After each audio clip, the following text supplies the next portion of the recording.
I really hope you can hear me over the air conditioner, because last time I tried filming without the air conditioner, my makeup started melting off, but hopefully I'll be able to fix it if it actually becomes an issue.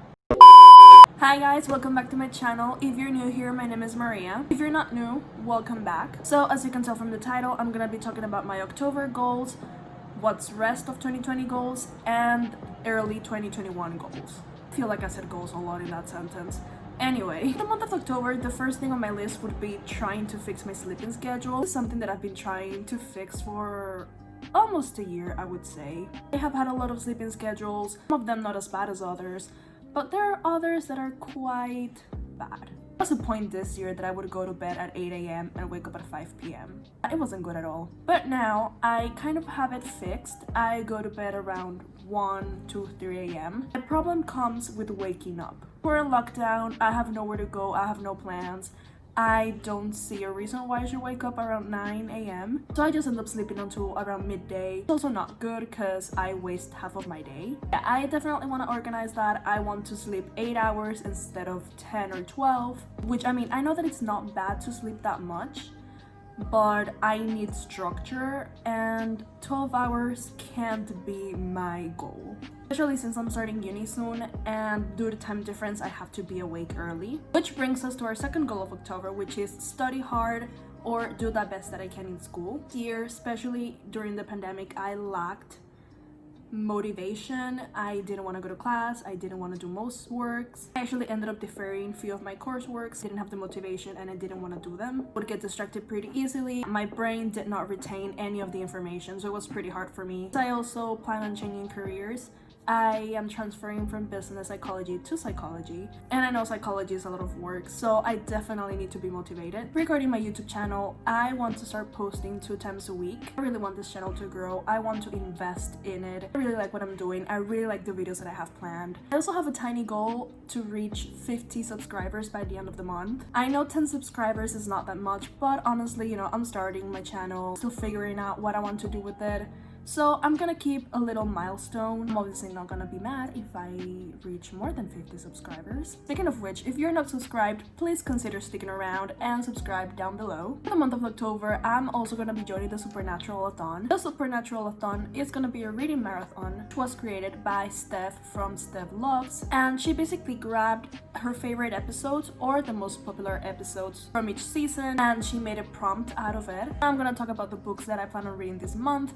I don't know if I'm gonna be able to read all of them because I'm pretty sure there are about 15. I don't think I can read 15 books a month, but I can always try. You know, prompt is a book with a symbol on the cover.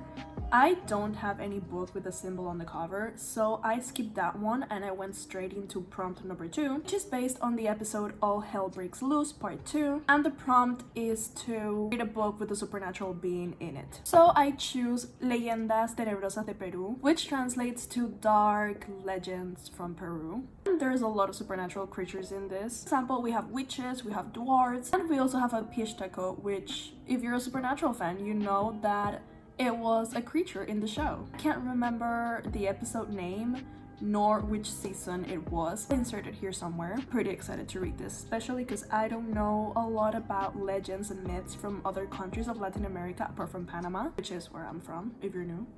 So then we have the prompt for Mystery Spot, but it's a reread. So I chose to reread Red, White, and Royal Blue by Casey McQuiston. Pretty sure I read this in August or late July. Melanie, if you're watching, please correct me because we read it almost at the same time. And I fell in love with it.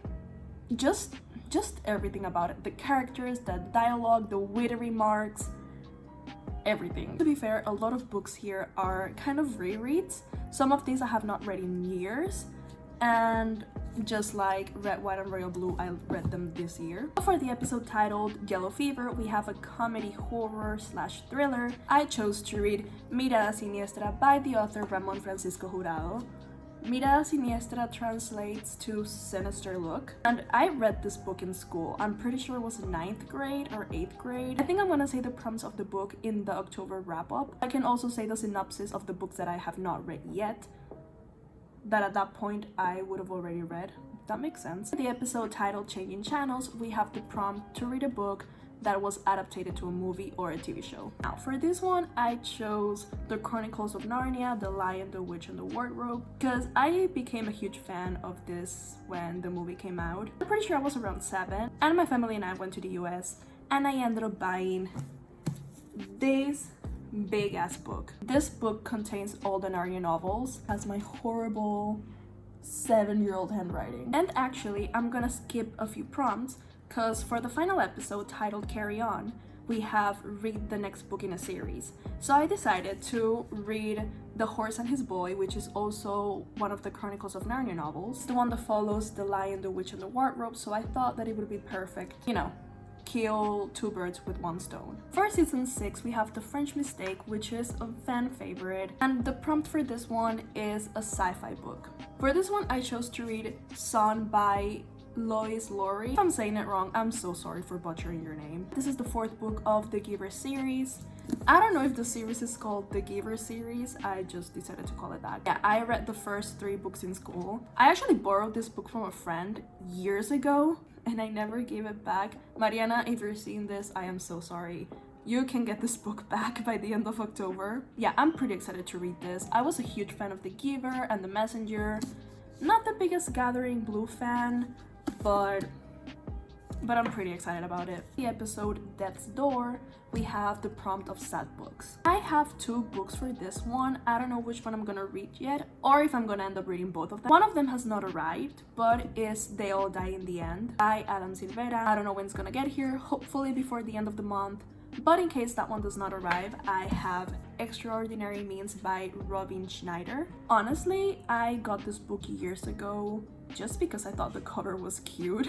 I didn't even read the synopsis, I just bought it, which is something that I do a lot in the airport. I just shop for books based on the cover. For the episode regarding Dean, we have a book featuring witches. The book that I'm gonna mention came out early this month. I already read it, so this is gonna be a reread as well. But it's called Cemetery Boys by Aiden Thomas. I got the Kindle version when it first came out because I couldn't wait to get the physical copy.